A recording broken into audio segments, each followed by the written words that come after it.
সামনেই 26-এর বিধানসভা নির্বাচন এবং 26-এর ভোটে একাই লড়বে কিন্তু তৃণমূল কংগ্রেস। 26-এর ভোটে একাই লড়বে তৃণমূল কংগ্রেস, এমনটাই কিন্তু জানা যাচ্ছে। এমনটাই বললেন তৃণমূলের সর্বভারতীয় সাধারণ সম্পাদক অভিষেক বন্দ্যোপাধ্যায়। পাশাপাশি তিনি বলেছেন যে কংগ্রেসের সঙ্গে নির্বাচনী সমঝোতা তিনি কিন্তু উড়িয়েছেন। রাজ্য কংগ্রেসের সংগঠন শূন্য, 24-এ ভোটে কংগ্রেসের আসন নেমে এখন এক। অভিষেক বন্দ্যোপাধ্যায় তিনি ঠিক কি বলেছেন শুনবো। এই মুহূর্তে কংগ্রেসের বাংলায় কিছু নেই যেটা আমি কংগ্রেসকে দিতে পারবো। যদি তাদের কিছু থাকতো, বিশেষ করে 2024-এ লোকসভা নির্বাচনে তাদের দুটো সিট ছিল, আমরা অফার করেছিলাম, তারা রাজি হয়নি। পরবর্তীকালে মানুষের যে প্রতিক্রিয়া আপনারা দেখেছেন বা মানুষের যে ফলের নিদর্শন বা রায়ের নিদর্শন, সেখানে দুই থেকে কংগ্রেস একে নেমেছে। পরবর্তীকালে কি হবে কি না হবে সেটা দলনেত্রী মমতা বন্দ্যোপাধ্যায় ঠিক করবে, কিন্তু কংগ্রেসের সাথে জোট করে তৃণমূলকে জিততে হবে। তৃণমূল 2016-তে একা লড়াই করেছে, 2014-তে একা লড়াই করেছে, 2019-এ একা লড়াই করেছে, 2021-এ একা লড়াই করেছে, 2024-এ একা লড়াই করেছে। এবং যত দিন গেছে তৃণমূলের সাংগঠনিক শক্তি আরো বেড়েছে একা লড়াই করে, এবং তৃণমূলের বাংলায় কারোর প্রয়োজন।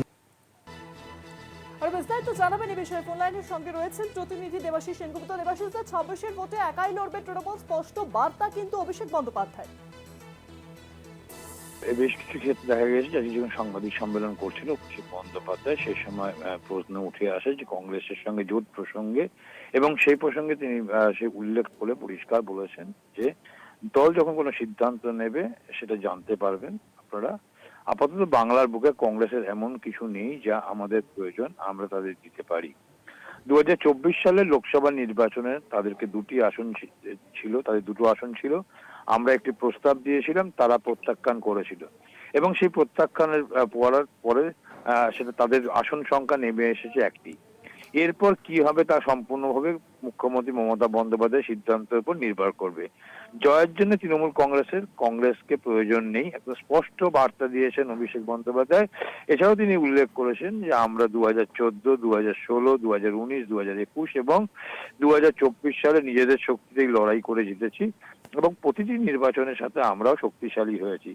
আমরা কারোর উপর নির্ভরশীল নই, আমরা নিজেরাই জেতার ক্ষমতা রাখি। আমাদের লক্ষ্য হলো উন্নয়নের রিপোর্ট কার্ড বাংলার প্রতিটি ঘরে ঘরে পৌঁছে দেওয়া, এবং পাশাপাশি কিন্তু বিজেপি যেভাবে বাংলাকে বঞ্চনা করছে তা মানুষের সামনে তুলে ধরা।